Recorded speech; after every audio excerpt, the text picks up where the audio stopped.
WhatsApp guys, this is astrologer Sunil Kumar. दोस्तों, मेरे इस वीडियो में आपका स्वागत है। दोस्तों, आज हम बात करने वाले हैं जुपिटर की पोजीशन फर्स्ट हाउस में, यानी कि आपकी कुंडली के अगर पहले भाव में गुरु की प्लेसमेंट है, मतलब जुपिटर की प्लेसमेंट है, तो ये आपके जीवन पे क्या प्रभाव डालता है, इसी बारे में आज हम चर्चा करेंगे। परंतु इससे पहले कि हम इस चर्चा की शुरुआत करें, मेरी आप सभी से गुजारिश है कि मेरे चैनल को सब्सक्राइब कीजिए और बेल आइकन को ज़रूर दबाइएगा, ताकि मेरी आने वाली सभी वीडियोस की जानकारी आपको मिलती रहे। तो चलिए शुरू करते हैं। तो दोस्तों, ज्योतिष के अनुसार गुरु जो है, जुपिटर जो है, एक नैसर्गिक शुभ ग्रह माने जाते हैं। मतलब फंक्शनल बेनिफिक होते हैं ये। अधिकतर मामलों में गुरु जो है अपने शुभ प्रभाव ही देते हैं, और अगर इसकी आपकी कुंडली में गुरु की स्थिति अगर शुभ है तो आपके जीवन में अधिकतर शुभ प्रभाव ज़्यादा आते हैं। और इसकी स्थिति जो है आपके पूरे जीवन को अकेली एक प्लैनेट की, यानी कि जुपिटर की स्थिति ही आपके पूरे जीवन को संवार सकती है। इतनी मतलब अगर आपका गुरु शुभ स्थिति में आपकी कुंडली में है तो इतनी पावर है प्लैनेट गुरु के अंदर कि आपके जीवन में समस्याओं को कम से कम और ज़्यादा से ज़्यादा जो है बेनिफिट्स आपको मिलते हैं, अपॉर्चुनिटीज़ मिलती हैं। तो यदि पहले भाव में है, कुंडली के पहले भाव में गुरु हैं, तो फिर ये कैसे रिजल्ट देंगे आपको।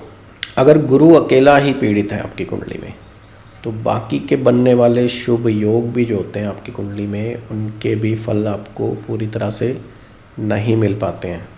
यानी कि आपकी कुंडली में कहीं ना कहीं गुरु का शुभ होना बहुत ही आवश्यक होता है, तभी आप अपने जीवन में अपनी कुंडली के शुभ योगों के जो है परिणाम प्राप्त कर सकते हैं। और अगर लग्न में, यानी कि पहले भाव में जब गुरु होते हैं, तो ये माना जाता है ज्योतिष के अनुसार कि पहले भाव में शुभ स्थिति में गुरु जो है आपके कुंडली के लाख दोषों को भी ख़त्म कर देते हैं। मतलब अगर पहले भाव में गुरु शुभ स्थिति में है तो आपके जो खराब दोष भी होते हैं, अशुभ ग्रहों द्वारा बनाए गए जो अशुभ प्रभाव देने वाले योग भी होते हैं, वो भी अपने रिजल्ट पूरी तरह नहीं दे पाते। अकेले गुरु की शुभता ही आपको बहुत शुभ परिणाम देती है प्रथम भाव में। ऐसा जो जातक होता है जिसका गुरु प्रथम भाव में होगा, बहुत तेजस्वी होता है और बहुत ही प्रभावशाली, मतलब लोगों को प्रभावित करने वाला, अपने से सामने वालों को प्रभावित करने वाला ऐसा जातक होता है, तेजस्वी होता है। इसके फेस पे, इसके चेहरे पे एक तरह का तेज होता है, जिसे आप कह लो कि देवीय तेज हो कह सकते हो, क्योंकि देव गुरु है। देव जो है ग्रह है, ये देव ग्रह है। तो जब लग्न में देव गुरु आ जाएंगे तो आपके फेस पे, जातक के फेस पे जो होता है, चेहरे पे एक तेज आ जाता है। ऐसे जातक की जो आयु बहुत ज़्यादा होती है, मतलब अगर शुभ स्थिति में प्रथम भाव में गुरु हैं तो आयु बहुत अच्छी होगी, आयु लंबी होगी, क्योंकि सेहत अच्छी करता है। गुरु प्रथम भाव में आपकी सेहत बहुत अच्छी कर देता है। ऐसे जातक जो होते हैं अपने काम के पक्के होते हैं, ठीक है। इसके लिए कुछ वर्ड दिमाग में नहीं आ रहा, लेकिन अपना जो भी काम डिसाइड करेंगे उसे पूरा ज़रूर करेंगे, ठीक है। तो अपने काम के पक्के होते हैं, कर्म में विश्वास रखने वाले ऐसे लोग होते हैं, मेहनती भी होते हैं।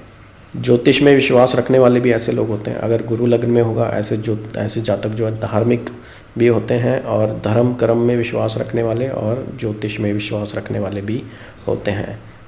गुरु जो होता है, हमारे जो 9 ग्रह हैं वैदिक ज्योतिष के अंदर, उनमें गुरु को संज्ञा दी गई है अच्छाई की।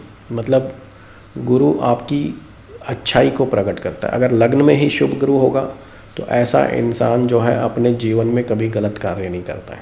कुछ भी गलत करने से पहले जो है वो 10 बार सोचेगा, क्योंकि गुरु उसे करने ही नहीं देगा। ज्योतिष जुपिटर की पोजीशन फर्स्ट हाउस में जातक को दयालु, दयावान बना देती है, और लोगों के दूसरों के प्रति जो है अच्छे कर्म करना, दूसरों की भलाई करना, इस तरह की जो है नेचर होती है ऐसे लोगों की। धोखा देने की तो बात ही बहुत दूर है। जब तक कि गुरु राहु जैसे प्लैनेट से पीड़ित ना हो, तब तक ऐसे लोग धोखेबाज नहीं होते। इनको लोग ज़रूर धोखा देते हैं, लेकिन ये कभी अपनी ज़िंदगी में दूसरों को धोखा नहीं देते हैं। विद्वान होते हैं, मतलब बहुत ही इंटेलिजेंट होते हैं, बहुत ज्ञानी होते हैं, क्योंकि गुरु क्या है, ज्ञान का ही प्लैनेट है। और अगर प्रथम भाव में आएगा तो ऐसा जातक बहुत ज्ञानी होगा, इसकी जो नॉलेज होगी बहुत ज़्यादा होगी, इसकी अपनी जो पढ़ाई होगी उससे बढ़कर इसकी नॉलेज होगी। और ये स्पष्टवादी होते हैं, मतलब कुछ भी कहने से डरते नहीं हैं, जो कहना होगा साफ कहेंगे, क्योंकि झूठ नहीं बोलते। ईमानदारी का अगर ग्रह आप कहेंगे तो 2 ग्रह होते हैं, एक शनि होता है और एक ग्रह गुरु होता है, सैटर्न और जुपिटर। ये 2 प्लैनेट हैं 9 में से जो ईमानदारी को रिप्रेजेंट करते हैं। तो गुरु अगर लग्न में है तो ऐसे जातक जो हैं किसी और के दबाव में आकर भी झूठ नहीं बोलते, इनको जो बोलना होता है स्पष्ट बोलते हैं। इनको बहुत ज़्यादा फ़र्क नहीं पड़ता है कि आगे किसी को इससे क्या फ़र्क पड़ेगा क्या नहीं, ये इतना नहीं सोचते हैं, क्योंकि इनको जो स्पष्ट बोलना है, स्पष्टवादी होते हैं, स्ट्रेट फॉरवर्ड होते हैं, जो भी बोलना है मुंह पे बोलेंगे। ऐसे जातकों की एक और निशानी हो सकती है कि इनके जो बाल होते हैं कम उम्र में ही जो है बाल सफ़ेद होना शुरू हो जाते हैं, या तो बाल सफ़ेद हो जाएंगे या कम उम्र में ही बाल झड़ने शुरू हो जाएंगे अगर गुरु की सिचुएशन प्रथम भाव में है। और तो और इनको दांतों से जुड़ी हुई प्रॉब्लम्स भी रहती है, अगर गुरु थोड़े से भी पीड़ित हैं तो कम उम्र में दांत भी गिर जाते हैं इनके, मतलब अभी पूरी तरह से बुढ़ापा आया नहीं, लेकिन जबड़े जो होते हैं इन लोगों के कमज़ोर हो जाते हैं, जल्दी झड़ जाते हैं दांत। मैं बुढ़ापे की बात कर रहा हूँ, जवानी में नहीं झड़ते, डरने की बात नहीं है। और ऐसे लोग क्या है, बिना लॉजिक के किसी भी बात को स्वीकार नहीं करते। अगर आप इनके सामने कोई बात कर रहे हैं, इनको बता रहे हैं, तो वो ऐसे ही विश्वास नहीं करेंगे, इनको कोई ना कोई लॉजिक देना पड़ेगा, कोई तर्क देना पड़ेगा, तब ये मानेंगे आपकी बात। अदरवाइज़ ये डिनाई कर देंगे कि भाई आई डू नॉट बिलीव, मैं नहीं ट्रस्ट करता ऐसी बातों को, या मैं नहीं मानता हूँ। हालांकि धर्म में विश्वास ज़रूर करते हैं, भगवान में विश्वास ज़रूर करते हैं, लेकिन उसके अलावा जो बातें होती हैं जीवन की, उनके अंदर ये तर्क वितर्क ज़रूर करते हैं। और ऐसे जातक की अगर शुभ गुरु होगा लग्न में, तो ऐसे जातक की जो प्रथम संतान होती है वो पुत्र हो सकती है, मतलब मेल चाइल्ड होता है इनका, पहली संतान, पहला बेटा होता है। दूसरी बेटी हो सकती है, लेकिन पहली संतान मेल चाइल्ड होता है अगर लग्न में स्ट्रॉन्ग पोजीशन में, शुभ पोजीशन में गुरु है।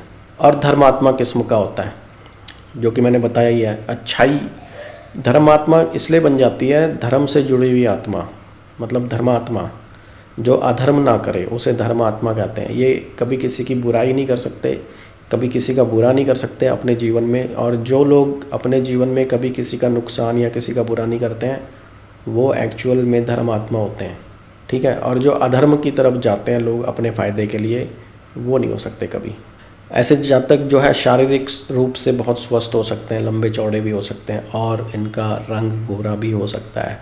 लेकिन रंग का गोरा होना डिपेंड करेगा आपके एनवायरनमेंट पे भी, ठीक है ना, कि आप किस जाति से बिलोंग करते हो, दुनिया के किस पार्ट में रहते हो, अफ्रीका में रहते हो, रशिया में रहते हो, इन सारी चीज़ों को मैटर करेगा। अगर आप कश्मीर में रहते हो तो ज़्यादातर लोग गोरे ही होते हैं, तो इसका मतलब ये नहीं कि उन सबके लग्न में गुरु है, ठीक है। ये सारी चीज़ें कालपात्र देखी जाती है कि आप अपनी फैमिली में ज़्यादा फेयर हो सकते हो, तो वहाँ तक के रिज़ल्ट ज़रूर आते हैं। कई बार सांवले लोगों की फैमिली में एक गोरा सा बच्चा पैदा हो जाता है, उस टाइप के रिज़ल्ट आते हैं। और ऐसे लोगों को जो है संतान का और विद्या का सुख प्राप्त होता है अपने जीवन में, पूर्ण सुख, क्योंकि गुरु की जो दृष्टि है, पंचम दृष्टि, वो 5वें घर पे पड़ती है। और 5वां घर जो होता है हमारी विद्या का होता है और संतान का होता है।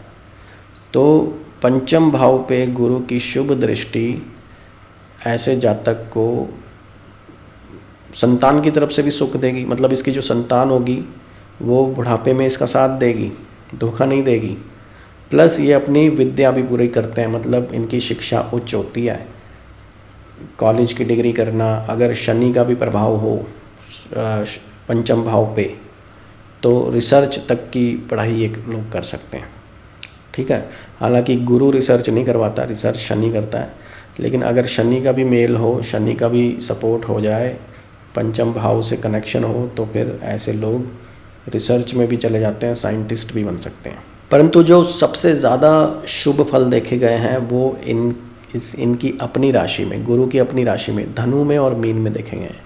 मतलब मीन लगन वालों का गुरु होगा लगन में या धनु लगन वालों का गुरु लगन में होगा तो बहुत ही ज़्यादा रिजल्ट्स शुभ मिलेंगे, क्योंकि यहाँ पे इन राशियों में जो है गुरु राजयोग भी बनाएगा। इसके अलावा ये अपनी उच्च की राशि में भी अच्छे रिजल्ट देता है। मतलब कर्क राशि का भी गुरु होगा अगर लग्न में, मतलब कर्क लगन वालों की बात कर रहा हूँ, तो भी बहुत अच्छे रिजल्ट्स आएंगे। अब इस योग का गुरु के प्रथम भाव के योग का एक परिणाम और होता है कि ऐसा जातक जो है कोई भी मुसीबत जो इसके ऊपर आने वाली है उसके लिए हमेशा निश्चिंत रहता है, बहुत ज़्यादा टेंशन नहीं लेता है, क्योंकि कोई ना कोई दैवीय शक्ति हमेशा इसे बचाती है।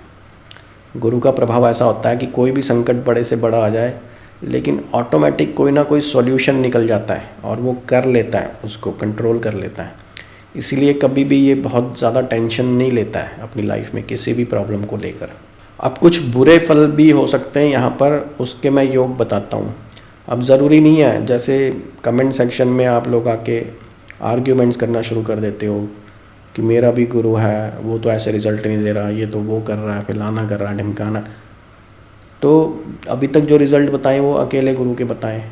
अब गुरु के ऊपर कौन से प्लैनेट की दृष्टि है या कौन सा प्लैनेट कंजक्शन में, उन चीज़ों से भी बहुत फ़र्क पड़ जाएगा। हो सकता है कि बिल्कुल अपोजिट रिज़ल्ट हो जाएं, पॉजिटिव के नेगेटिव हो जाएं, ये भी हो सकता है। तो कुछ योग में नेगेटिव वाले भी बताता हूँ क्या होते हैं। अब अगर गुरु का मंगल और शुक्र के साथ कंजक्शन हो जाए प्रथम भाव में, ध्यान से सुनना, गुरु मंगल और शुक्र तीनों इकट्ठे बैठ जाएं तो ऐसा जातक धर्मात्मा की बजाय चरित्रहीन हो जाता है, अय्याश हो जाता है, अय्याशी करने वाला, चरित्रहीन। और इस जातक की मानसिकता, सोच बहुत छोटी हो जाती है। ठीक है, तो मंगल शुक्र और गुरु की युति लग्न में हो जाए तो ऐसा जातक अय्याश हो सकता है और हमेशा गलत कार्यों में लीन रहता है ऐसा जातक, और कोई ना कोई व्यसन ज़रूर होता है। अगर शनि और राहु का भी दुष्प्रभाव हो जाए इस कंजक्शन के ऊपर तो शराबी हो सकता है या चेन स्मोकर भी हो सकता है। अगर राहु का प्रभाव होगा तो चेन स्मोकर बनेगा और अगर शनि का प्रभाव होगा तो शराबी बन सकता है। और इसीलिए जब ऐसा योग बनता है किसी की कुंडली में तो वो जातक अपने जीवन में हमेशा परेशान रहता है, क्योंकि उसकी संगत गलत होती है, उसके कार्य गलत होते हैं, उसकी जो नीयत होती है वो गलत हो जाती है, इसलिए परेशानियां उसको आती रहती हैं जीवन में। अब अगर गुरु अकेला जो है अग्नि तत्व में हो, मेष सिंह या धनु राशि में गुरु हो तो फिर शुभ फल मिलते हैं। अगर मेष राशि का गुरु है, सिंह राशि का है या धनु राशि का, ये अग्नि तत्व राशियाँ होती हैं, अगर इनमें गुरु बैठा है लग्न में तो फिर शुभ फल प्राप्त होते हैं ऐसे जातक को। और अगर धनु राशि में स्पेशली बता रहा हूँ कि ऐसे जातकों के पुत्र अवश्य होते हैं, लेकिन इनको इच्छा होती है कन्या संतान की भी, और इच्छा होने के बावजूद भी कई बार कन्या संतान नहीं हो पाती है। हालांकि जो संतान का योग है वो पति और पत्नी दोनों की कुंडली से देखा जाता है, सिर्फ एक की कुंडली से डिसाइड नहीं कर सकते, लेकिन फिर भी जो ज़्यादातर रिजल्ट देखे गए हैं ऐसे जातक की जो है पुत्र संतान अधिक होती है, कन्या संतान या तो नहीं होती है या कम होगी अगर धनु राशि में गुरु होगा लग्न में। अब एक योग और बताता हूँ, अगर शनि की राशि में गुरु है, मतलब कुंभ या मकर राशि में गुरु है लग्न में, तो फिर संतान या संपत्ति दोनों में से एक का सुख जीवन में प्राप्त होता है। या तो जातक के पास संपत्ति बहुत होगी, पैसा धन दौलत बहुत होगा, या फिर संतान होगी। अगर धन दौलत बहुत होगा तो संतान नहीं होगी, या हो भी गई तो अलग रहेगी, मतलब संतान सुख नहीं मिलेगा। और अगर संतान सुख मिलेगा, संतान साथ रहेगी, संतान सपोर्ट करेगी, पूरा सुख प्राप्त होगा, तो धन इतना नहीं होगा, बस काम चलाओ धन होगा, खर्चा पानी चलाने वाला, वो बहुत ज़्यादा संपत्ति के मालिक नहीं बन पाएंगे ऐसे लोग। तो आपने कई केसेस में देखा होगा, पैसा बहुत है, करोड़ों अरबोपति हैं, लेकिन संतान नहीं है, एक बेटी है या कुछ भी नहीं है ना। तुला या मिथुन राशि का गुरु अधिकतर जो है स्किन कलर के लिए अच्छा होता है, फेयर कलर होता है, या फिर ये कह लो कि सुंदर फेस जो होता है बहुत सुंदर होता है, ब्यूटीफुल ऐसा इंसान होता है यदि गुरु या तो तुला राशि का होगा लग्न में या मिथुन राशि का होगा। लेकिन वृषभ राशि जो शुक्र की वृषभ राशि है उसमें गुरु होगा तो बड़े चांसेस होते हैं कि ऐसा जातक काम वासना में बहुत ज़्यादा लीन होता है, और इस काम वासना में इतना लीन होता है कि अपने घर में ये सुखी नहीं होता है। मतलब अपनी पत्नी द्वारा इसकी वासना की तृप्ति नहीं हो पाती है, और ये कहीं ना कहीं बाहर संबंध बनाने की भी कोशिश अवश्य करता है यदि वृषभ राशि में होगा। हालांकि इन ऐसे रिजल्ट्स के लिए जो होते हैं और भी योग होते हैं, लेकिन ये सिर्फ मैं एक गुरु की पोजीशन का बता रहा हूँ। यदि वृषभ राशि में होगा तो इस टाइप के रिजल्ट आने के बहुत चांसेस रहते हैं। अब इस योग में वृषभ राशि के गुरु के ऊपर यदि कोई शुभ प्रभाव हो, ठीक है ना, तो ये हो सकता है कि वो मन में तो चरित्रहीन होता है, मतलब उसका दिल तो करता है कि मैं कहीं बाहर रिलेशनशिप बनाऊं, लेकिन कंट्रोल कर लेता है, ठीक है। मानसिक तौर पे चरित्रहीन होता है, लेकिन असल में वो ऐसा कुछ नहीं करता है यदि गुरु पे शुभ दृष्टि होगी किसी प्लैनेट की। अब शुभ ग्रहों में इसमें हम काउंट कर सकते हैं मरकरी को काउंट कर सकते हैं, चंद्रमा को काउंट कर सकते हैं शुभ ग्रहों में। शुक्र को नहीं करेंगे क्योंकि शुक्र तो काम वासना को और ज़्यादा बढ़ा देगा। अगर सपोज़ करो वृषभ राशि का जो है गुरु है लगन में, वैसे ही काम वासना को बढ़ा रहा है और शुक्र की दृष्टि भी पड़ गई सप्तम भाव से, तो वो काम वासना और ज़्यादा बढ़ जाएगी। फिर बहुत ज़्यादा चांसेस रहेंगे कि ऐसे जातक के मल्टीपल रिलेशनशिप बनेंगे। और ये जितने भी योग बताएं ये सिर्फ पुरुषों के लिए नहीं है, स्त्रियों के लिए भी है। हालांकि डिपेंड करेगा एनवायरनमेंट पे भी कि भाई स्त्री कहाँ की है ना।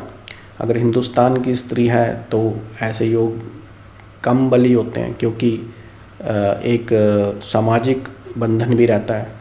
अगर बहुत ही ज़्यादा फ्रीडम वाली कंट्री है तो ये योग स्त्रियों पे भी उतने ही काम करेंगे जितने पुरुषों पर। तो ऑल ओवर देखा जाए तो गुरु की जो फर्स्ट हाउस की पोजीशन है ये बहुत ही अच्छी होती है, करियर के लिए बहुत अच्छी होती है, ग्रोथ के लिए बहुत अच्छी होती है, ठीक है। और गुरु के अधिकतर शुभ प्रभाव ऐसे जातक को मिलते हैं। और अधिकतर ये भी देखा जाता है कि गुरु अगर लग्न में शुभ हो तो ऐसे जातक चाहे गरीब घर में पैदा होंगे, लेकिन एंड में जाके जो है ना ये अपना कुछ ना कुछ जोड़ लेते हैं, संपत्ति बना लेते हैं, और अपने निचले लेवल से निकल के जो है अपर लेवल की तरफ भी ऐसे लोग चले जाते हैं। तो गुरु का ये वीडियो आज का यहीं तक था। इस श्रृंखला को हम आगे बढ़ाएंगे, इसलिए जो भी लोग मुझसे जुड़ रहे हैं वो जो है सब्सक्राइब ज़रूर कीजिए, ताकि आने वाली सभी वीडियोस गुरु की, शनि की, सभी ग्रहों की वीडियोस मैं इस चैनल पे डालना शुरू करूँगा और आप लोगों का मार्गदर्शन करूँगा। मुझे आशा है कि आपको मेरा ये वीडियो पसंद ज़रूर आया होगा। अगर पसंद आए तो प्लीज़ लाइक ज़रूर कीजिएगा और अपने दोस्तों के साथ शेयर भी कीजिएगा। यदि आप में से किसी को भी अपनी कुंडली का निरीक्षण मुझसे करवाना है तो स्क्रीन पर दिए गए व्हाट्सएप नंबर पर आप मुझे कांटेक्ट कर सकते हो और अपना कंसल्टेशन बुक कर सकते हो। अब हम मिलेंगे हमारे नेक्स्ट वीडियो में, तब तक के लिए धन्यवाद।